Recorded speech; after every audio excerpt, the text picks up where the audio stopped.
Good morning student. Now today we discuss the transcription. इससे पहले वाले वीडियो में हमने रेप्लिकेशन वाली प्रोसेस को अच्छे से समझा था। अब उसके बाद नेक्स्ट जो प्रोसेस है हमारी वो है ट्रांसक्रिप्शन। ट्रांसक्रिप्शन, ठीक है। ट्रांसक्रिप्शन देखो, सेंट्रल डोग्मा हमारा स्टार्ट हुआ था जब हम डीएनए के बारे में थोड़ा पढ़ रहे थे। तो डीएनए से एक तो डीएनए की प्रोसेस बनना, रेप्लिकेशन जो कि हम पढ़ चुके हैं। अब डीएनए से आरएनए का बनना, है ना, एमआरएनए का बनना, ठीक है।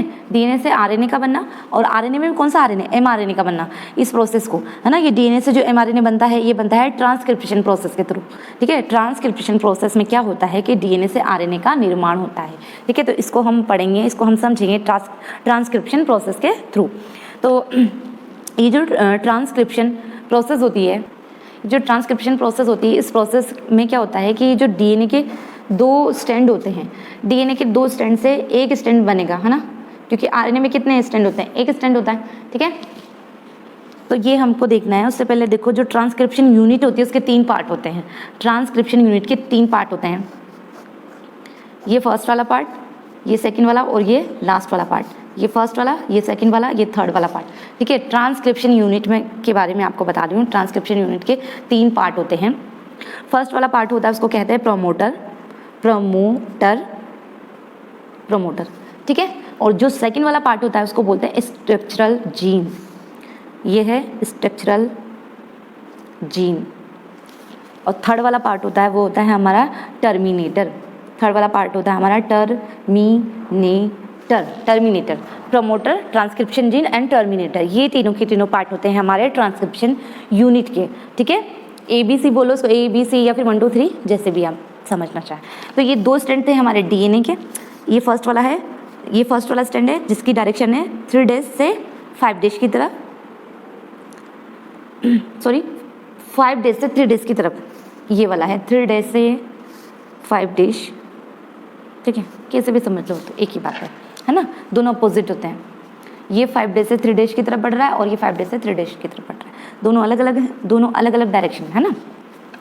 प्रोमोटर वो वाला पार्ट होता है जहाँ से क्या होता है, प्रोमोटर वाला जो पार्ट होता है उस पार्ट से क्या होता है, आरएनए का फॉर्मेशन स्टार्ट होता है।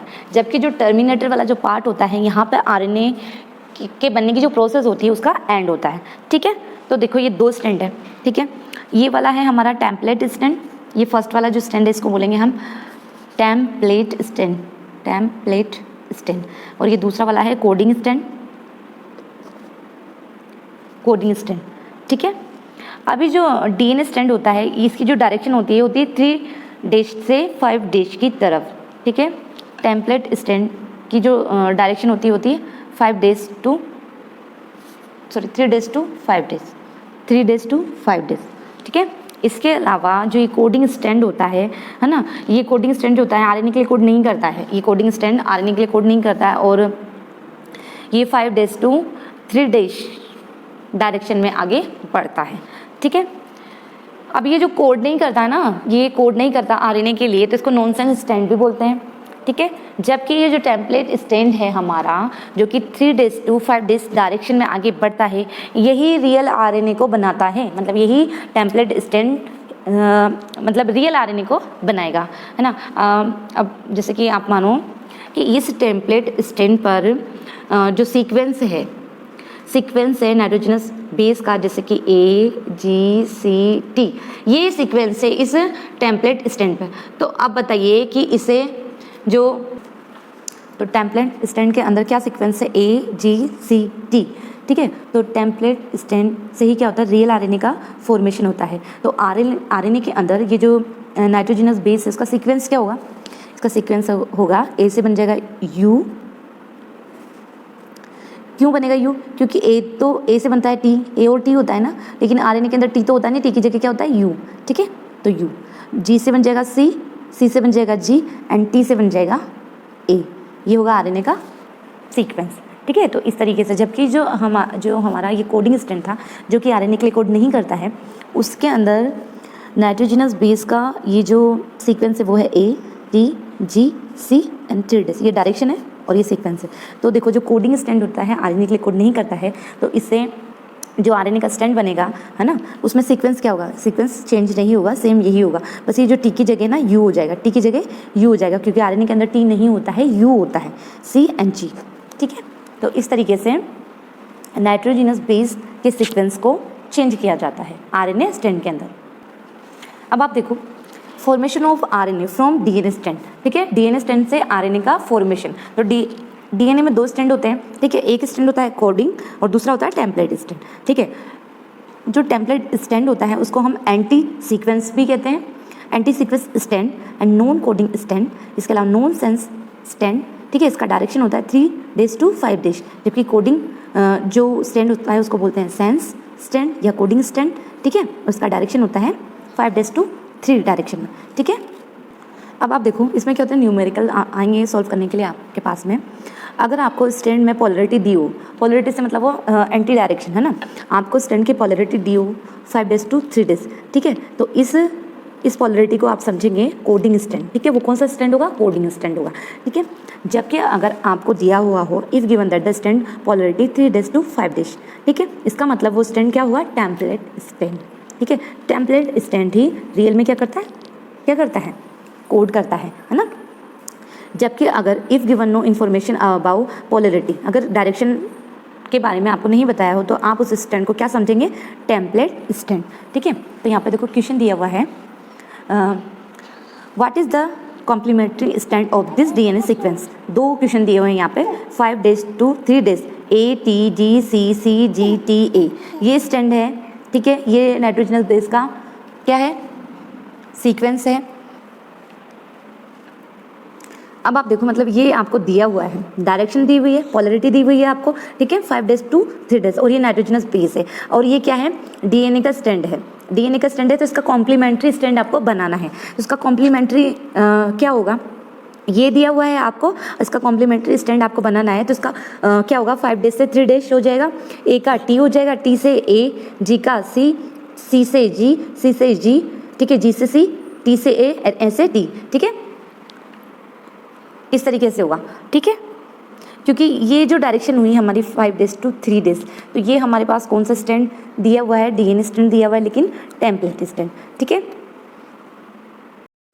तो ट्रांसक्रिप्शन टॉपिक से रिलेटेड जो न्यूमेरिकल आएंगे उसमें 3 चीज़ें, मतलब क्या दिया होगा, या तो हमको कंफर्म क्या दिया होगा, जैसे कि कोई स्ट्रैंड है तो स्ट्रैंड में या तो डायरेक्शन दी हुई होगी, है ना, 5 days से 3 days की तरफ, है ना, तो इसका मतलब और कुछ नहीं बताया होगा और डायरेक्शन दी हुई होगी 5 days से 3 days की तरफ, तो हम क्या मानेंगे कि वो जो स्ट्रैंड है वो स्ट्रैंड कौन सा है, कोडिंग स्ट्रैंड। ठीक है, या फिर हमको दिया हुआ होगा, हाँ, या फिर हमको 3 days से 5 days ये डायरेक्शन दी हुई होगी, है ना, तो फिर हम क्या, इसका मतलब ये जो डायरेक्शन है ये डायरेक्शन बता रही कि ये स्ट्रैंड जो है वो है टेम्पलेट स्ट्रैंड, टेम्पलेट स्ट्रैंड। ठीक है, या फिर हमको मतलब कोई इन्फॉर्मेशन नहीं दी गई हो, है ना, मतलब हमको किसी भी तरह की कोई डायरेक्शन नहीं दी गई हो, तो हम उस स्ट्रैंड को क्या मानेंगे, हम उस स्ट्रैंड को एज अ टेम्पलेट स्ट्रैंड मानकर चलेंगे। ठीक है, और नाइट्रोजनस बेस का जो सीक्वेंस है उसको निकालेंगे। ठीक है, तो ये 3 चीज़ें, मतलब ये 2 चीज़ें दी हुई होगी, डायरेक्शन दी हुई होगी, नहीं दी हुई होगी तो हम उसे टेम्पलेट स्ट्रैंड मानेंगे। अगर डायरेक्शन 5 days से 3 days की तरफ है तो वो कोडिंग स्ट्रैंड है। ठीक है, और कोडिंग स्ट्रैंड में जो सीक्वेंस होता है वो चेंज नहीं होता है ना, केवल टी की जगह यू आता है। ठीक है, जो कि मैं पहले बता चुकी हूँ आपको। ठीक है, तो अब इस पे जो न्यूमेरिकल थे थोड़ा सा वो देख लेते हैं। जैसे कि मान लीजिए आपको क्वेश्चन में दिया गया हो 3 days TACGTACG एंड 5 days। ठीक है, अब आपको क्या निकालना है, इसका कॉम्प्लीमेंट्री स्ट्रैंड निकालना है। ठीक है, इसका कॉम्प्लीमेंट्री स्ट्रैंड निकाल कर उसका डीएनए सीक्वेंस आपको बताना है। तो आप क्या बताएंगे भाई, जब भी 3 days से 5 days ये जो डायरेक्शन है ये डायरेक्शन किसको शो करता है, बताइए, ये डायरेक्शन किसको शो करेगा, ये टेम्पलेट स्ट्रैंड को शो करेगा। और टेम्पलेट स्ट्रैंड ही क्या होता है, रियल में आरएनए के फॉर्मेशन में बहुत अहम रोल अपना अदा करता है। तो इसका देखो न्यू जो डीएनए स्टैंड होगा उसके अंदर डीएनए का सीक्वेंस क्या होगा, ये 3 डेज तो हो जाएगा, 5 डेज। टी की जगह क्या हो जाएगा, ए की जगह टी, सी की जगह जी, जी की जगह सी, और टी की जगह वापस A, T G C and 3 days. ये इसका आंसर होगा। ठीक है, अब अगला क्वेश्चन आप देखो। अगर आपको दिया हुआ हो make RNA from this DNA, ठीक है, तो क्या दिया हुआ है आपको, 5 days, A T G C N 3 days. ठीक है, ये आपको दिया हुआ है। दूसरा आपको दिया हुआ है 3 days T A C G N 5 days. ठीक है, अब आप देखो डीएनए के अंदर क्या होता है, डीएनए के अंदर 2 स्टैंड होते हैं, या तो टेम्पलेट स्टैंड होता है या फिर कोडिंग स्टैंड होता है। Template and coding stand. Template stand में जो डायरेक्शन होती है क्या होती है, 3 डेज टू 5 डेज, जबकि कोडिंग में 5 डेज टू 3 डेज। अब ये तो दिया हुआ है टी ए सी जी, ठीक है, और इसका कोडिंग का ए टी जी सी, ये दिया हुआ है A T G N C N, ये 3 डेज ये दिया हुआ है। तो भाई आपको चेंज करना है, तो इसका क्या करोगे आप, ये इसका उल्टा करोगे, 3 डेज है तो इसको 5 डेज। टी की जगह क्या हो जाएगा, ए की जगह क्या हो जाएगा, यू, ए की जगह देखो होगा क्या, 5 डेज, 3 का तो 5 हो गया, टी का ए हो गया, ए का टी होना चाहिए लेकिन आरएनए में टी नहीं होता ना, यू होता है, जी सी का जी और जी का सी, 3 डेज, ये इसका आंसर होगा। और इसका मतलब कोडिंग स्टैंड में तो क्या होगा, सेम वही रहेगा, केवल टी की जगह क्या हो जाएगा, टी होता नहीं है आरएनए में, यू होता है, तो ये सेम रहेगा A U G C N 3 days. ठीक है, इसको करके देखना आप। तो अब जैसे मान लो अगला आप ये मानो, जैसे मान लो अब आपको दिया हुआ है जी सी टी ए, ठीक है, कोई क्वेश्चन है, लेकिन अब आपको कुछ भी नहीं दिया हुआ है, कोई डायरेक्शन नहीं दी हुई, कुछ भी नहीं बताया हुआ है, तो फिर हम इसको क्या मानेंगे, इसको हम टेम्पलेट स्टैंड मानेंगे। ठीक है, और टेम्पलेट स्टैंड में क्या होता है भाई, 3 डेज से 5 डेज डायरेक्शन में होता है, तो इसको हम लिख लेंगे एज अ टेम्पलेट स्टैंड, इसको मानते हुए जी सी टी ए। ठीक है, तो अब ये जो 3 डेज है ना, 3 डेज चेंज हो जाएगा, ये क्वेश्चन है अभी, ये इसका 5 डेज, जी का सी का जी, टी का ए, और ए की जगह होता है टी, लेकिन टी आरएनए में नहीं होता है तो उसकी जगह आएगा यू। समझ गए, इसका आंसर होगा। अब जैसे एक कोई क्वेश्चन है, हमें बनाना है जैसे 3 days A T G C N 5 days, ये दिया हुआ है। Make the RNA from this coding stand, लिखा हुआ है कोडिंग स्टैंड ये दिया हुआ है हमको। तो अब आप देखो कोडिंग स्टैंड में तो सेम रहता है, मतलब है ना, ये सेम रहेगा, बस यहाँ टी की जगह क्या हो जाता है, टी तो आरएनए में होता नहीं है तो उस जगह पे यू हो जाएगा, सी 5 डेज, ये इसका आंसर होगा। ठीक है, समझ गए। तो इस तरीके से इसके अंदर मतलब छोटे छोटे से न्यूमेरिकल्स आ सकते हैं आपके एग्ज़ाम में। अब देखो आप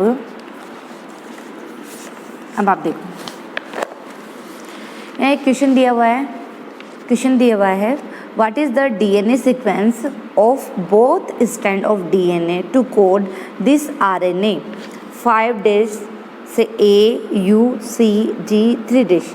ठीक है, तो अब ये क्या है, कोडिंग स्टैंड है ये। ठीक है, ये क्या है, क्योंकि डायरेक्शन से 5 डेज से 3 डेज है इसकी डायरेक्शन, तो ये क्या है, कोडिंग स्टैंड है ये, है ना। तो डीएनए में 2 स्टैंड होते हैं, कोडिंग और टेम्पलेट स्टैंड। ठीक है, तो दिया हुआ है हमको क्या है, कोडिंग स्टैंड, इसको एज इट इज नोट कर दो, और टेम्पलेट स्टैंड इसका बना सकते हैं, अपन निकाल सकते हैं टेम्पलेट स्टैंड। इसका क्या हो जाएगा, उल्टा हो जाएगा, 3 डेज, ए का टी का ए, सी का जी, जी का ए, ठीक है। तो इस तरीके से इसके अंदर क्या आते हैं, न्यूमेरिकल्स आते हैं। नोट्स में सब लिखा हुआ है, नोट्स आपको जब मिले तो उसको बहुत ध्यान से आप नोट करें, है ना, ध्यान से उसको समझें और वीडियो की हेल्प से, ठीक है, और बहुत जितना आपसे हो सके अच्छे से उसको रीडिंग करते हुए समझते हुए इसकी प्रैक्टिस करें। अब आगे देखो भाई, जो डीएनए के जो सेगमेंट होते हैं और जो ट्रांसक्रिप्शन की प्रोसेस में भाग लेते हैं, जैसे कि हम क्या पढ़ रहे हैं, हम पढ़ रहे हैं ट्रांसक्रिप्शन, यानी कि डीएनए से आरएनए का बनना, ठीक है। 2 स्ट्रैंड से एक स्ट्रैंड बनेगा, है ना, क्योंकि आरएनए क्या होता है, सिंगल स्ट्रैंड होता है। तो देखो ये डीएनए के कुछ फ्रेगमेंट होंगे जो आरएनए बनने में काम आएंगे, है ना, तो उन सेगमेंट को बोलते हैं सिस्टोन, ठीक है। डीएनए की वो सेगमेंट, है ना, वो चीज़ जो कि आरएनए का फॉर्मेशन करेगी, है ना, डीएनए के वो सेगमेंट जो कि आरएनए का फॉर्मेशन करेंगे उनको बोलते हैं सिस्टोन, उनको बोलते हैं सिस्टोन, ठीक है। अब ये जो सिस्टोन होते हैं ये 2 तरह के होते हैं, एक होता है पॉलीसिस्टोनिक, दूसरा होता है मोनोसिस्टोनिक,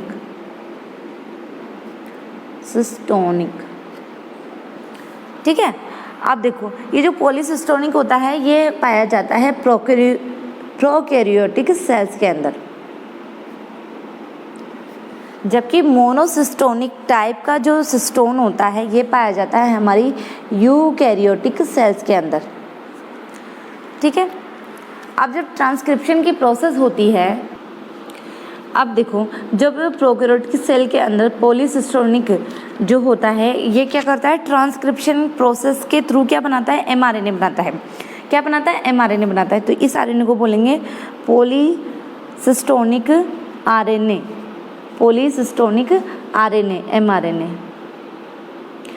और इसमें भी क्या होगा, इसमें भी एमआरएनए बनेगा लेकिन मोनोसिस्टोनिक आरएनए, एमआरएनए, ठीक है। अब इसके अंदर क्या होता है, पॉलीसिस्टोनिक एमआरएनए के अंदर इसके अंदर क्या होता है कि मतलब पॉलीसिस्टोनिक एमआरएनए जो होता है मैच्योर होता है और इसके अंदर एक्सोन बनते हैं, इसके अंदर बनता है EX करके, मतलब एक्सोन बनते हैं बहुत सारे। EX से मतलब है एक्सोन, EXONS, एक्सोन, बहुत सारे एक्सोन बनते हैं। तो ये एक्सोन जो होते हैं ना फिर प्रोटीन को कोड करते हैं, ये क्या करते हैं, फिर प्रोटीन को कोड करते हैं या प्रोटीन को बनाते हैं, ठीक है। जबकि इसके मोनोसिस्टोनिक एमआरएनए के अंदर क्या होता है, इसमें एक्सोन के साथ साथ इंट्रोन, एक्सोन के साथ साथ इसमें क्या होता है, EN, EX, EN, EX, ऐसे लंबी सी चेन बनती है। EN से मतलब है यहाँ पे इंटोन्स, ठीक है, और EX से मतलब है एक्सोन, ठीक है।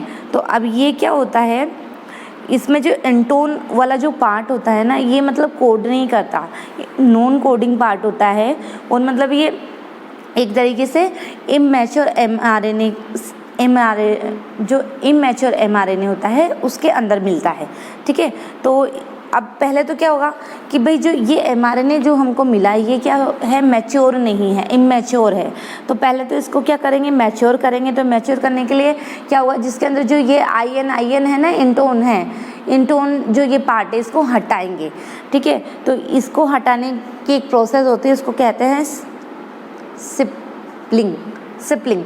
इसमें क्या होता है, ये EN वाला पार्ट हट जाता है, केवल एक्सोन वाला पार्ट बच जाता है, जो कि अब क्या करेगा, अब ये क्या करेगा, प्रोटीन को कोड करेगा।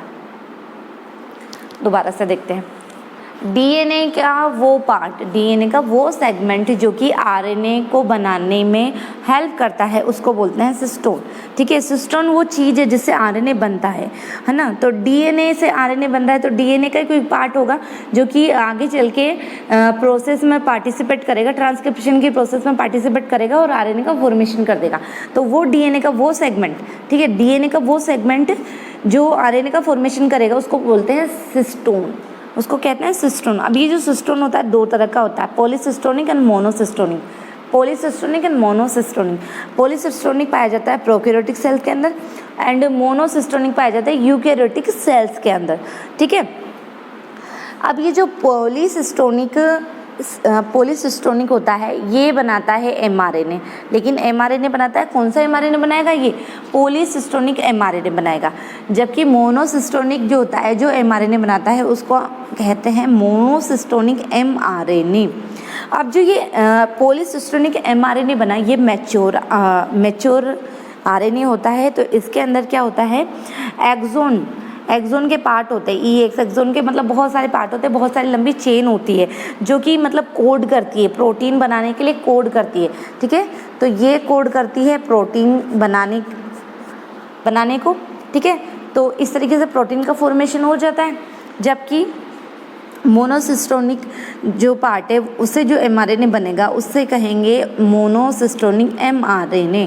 अभी मोनोसिस्टोनिक mRNA एक तरीके से इमेच्योर RNA होता है। तो इसके एक्सोन के साथ साथ इसके अंदर एंटोन पार्ट भी होता है, एंटोन एक्सोन इंटोन एक्सोन, इस तरीके से लंबी एक चेन बन जाती है जो कि मतलब इसमें क्या है, जैसे एक्सोन EX तो कोड करेगा, IN क्या करेगा, कोड नहीं करेगा, ठीक है। तो पहले तो इसमें से ये IN वाले पार्ट को हटाएंगे, है ना, मतलब ये इमेच्योर है तो इसको क्या करेंगे, मैच्योर करेंगे, है ना। तो इसके लिए एक प्रोसेस होती है सिपलिंग वाली एक प्रोसेस होती है। इस प्रोसेस में हम mRNA को मैच्योर किया जाता है, जिसके अंदर IN वाला मतलब एंटोन वाला जो पार्ट होता है वो हट जाता है। अब क्या बचा, XXX EX यानी कि एक्सोन एक लंबी चेन बनेगी जो कि कोड करेगी प्रोटीन को, जो कि कोड करेगी प्रोटीन के फॉर्मेशन को। तो इस तरीके से ट्रांसक्रिप्शन की प्रोसेस कंप्लीट होती है। अब हम देखेंगे ट्रांसक्रिप्शन इन प्रोकैरियोटिक सेल्स के अंदर, लेकिन उससे पहले आपको ये जो मैंने ट्रांसक्रिप्शन की पूरी जो प्रोसेस बताई है वो आपको अच्छे से समझ में आनी चाहिए, तब जाके आप प्रोकैरियोटिक सेल्स के अंदर ट्रांसक्रिप्शन की प्रोसेस को समझ पाएंगे। यहाँ तक किसी को कोई डाउट हो तो मुझसे पूछ सकता है, ठीक है।